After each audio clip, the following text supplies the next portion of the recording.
그날의 사고는 상상조차 하지 못한 일이었습니다. 서행 중 신호대기 차량 사이로 무단횡단 보행자가 갑자기 나타난 건데요. 어떻게 된 일일까요? 자세한 이야기를 들어봐야겠습니다. 보행자가 이렇게 건너오는데 당황스럽거든요. 너무 사람이 나올 거란 생각도 못했고 골목에 나오는 차를 먼저 봐야 되기 때문에 운전자가 6이고 보행자가 4라고 운전하면서 잘못한 게 없는데 다시 여부를 운전자에게만 더 높게 측정을 했다는 게 너무 억울해요. 예상할 수 있나요? 안 보이는 곳에서 저렇게 사람이 튀어나오는 거 조금 더 가면 저 위에 횡단보도고요. 횡단보도 신호등 있는 횡단보도에서 보행자 신호 켤 때가 기다려야 되는데 요 차 사이에서 튀어나오는 거 안 보이죠? 네, 횡단보도가 아닌 도로에서 보행자를 만나게 될 거라 쉽게 상상할 수는 없죠. 요즘은요, 저런 사고 설령 사망 사고를 하더라도 무혐의 또는 무죄 판결이 선고되고요. 그럼 민사적으로도 법원에서는 100대 0으로 판결되고 있습니다. 따라서 이번 사고도 100대 0으로 보입니다. 교통법규를 준수하는 일 운전자뿐 아닙니다. 보행자에게도 필수 의무라는 점 명심해 주시길 바랍니다. 고속도로를 달리던 제보자의 아버지, 정상주행 도중 급작스럽게 끼어든 차량에 놀라서 옆 차로를 달리던 차를 받고 말았습니다. 예, 안녕하세요. 가해 차량 같은 경우에는 앞 차량과 안전거리가 일단 확보가 되지 않은 상태에서 주행을 하고 있었고요. 그 앞 차량이 정차를 하는데 그거를 발견하지 못하고 급정거를 하였던 것 같아요. 타이어 바퀴가 연기 날 정도로 급히 정차를 하고 있었고요. 그 가해 차량이 자신의 앞 차량과의 추돌을 피하기 위해서 급하게 2차선으로 핸들을 꺾는 사고입니다. 네, 상대 운전자의 부주의로 사고가 발생했습니다. 과실 비율은 어떻게 책정됐을까요? 보험사 직원은 그냥 관행처럼 비접촉 사고이기 때문에 6대 4입니다. 안 피해서 그 사람 부딪히는 거예요. 부딪혔으면 100대 0입니다. 피했기 때문에 100대 0 아니라고요? 말도 안 되죠. 이번 사고 당연히 100대 0입니다. 예, 교통사고는 접촉, 비접촉을 가리지 않습니다.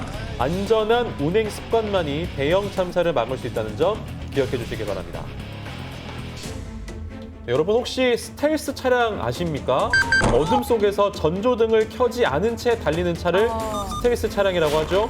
소리 소문 없이 다가와 생명을 빼앗아갈 수 있는 흉기, 스텔스 사고의 위험성을 알아보도록 하겠습니다. 사방이 어두워서 천천히 주행 중이던 제보자, 좌회전을 시도하던 중 사고가 발생하고 맙니다. 갑자기 정면에서 스텔스 차량을 마주한 건데요. 정말 안 보였어요. 제보자를 만나서 당시 상황을 들어봤습니다. 좌회전을 하고 있었어요. 여기 부분에서 좌우를 살피고 장애물이 없으니까 좌회전을 또 2차 한 거예요.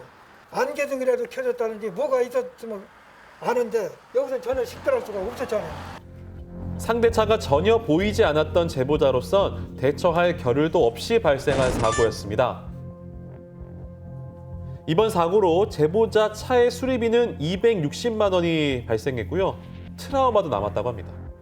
갑자기 검정색 차량이 저한테 그냥 오는 거, 그것이 머리에 계속 떠올라가지고 잠을 못 잤던 거예요. 스트레스를 어떻게 피하겠습니까? 스트레스 폭격기 안 보이잖아요. 그럼에도 불구하고 저 스트레스 차량 밤에 등을 켜지 않았을 때 겨우 범칙금 2만 원입니다. 너무 약해요.